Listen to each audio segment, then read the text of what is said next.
আল্লাহ তাআলা বলছেন, হে নবী, লোকেরা আপনাকে কিয়ামতের ব্যাপারে জিজ্ঞেস করে, আপনি কিয়ামতের ব্যাপারে কি বলবেন? আপনি তো কিছু জানেন না এই ব্যাপারে জানে কে? বিশ্বনবী যখন মক্কার জমিনে কিয়ামতের ব্যাপারে বারবার মক্কার লোকদেরকে সাবধান করতে শুরু করলো যে এই দিন না, আরো দিন আছে, এই দিনটাই দিন নয়, বিশাল একটা জগৎ পড়ে আছে, সেটা শুরু হবে কিয়ামত দিয়ে, সব লন্ডভন্ড হয়ে যাবে।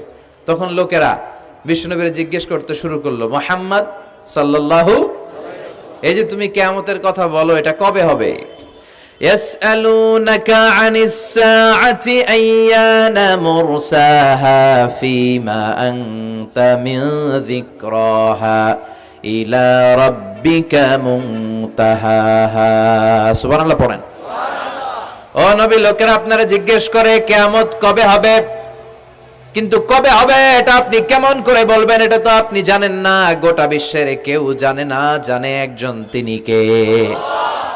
They are asking about the day of resurrection. People are asking you about Qiyamah.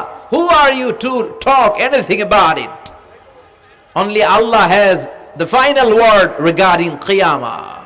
ও নবী, লোকেরা আপনারা কিয়ামত কবে হবে খালি ধরে জিজ্ঞেস করে, তো এই ব্যাপারে আপনি কথা বলবেন কি করে? এই ব্যাপারে কোনো জ্ঞান তো আমি আপনাই দেইনি।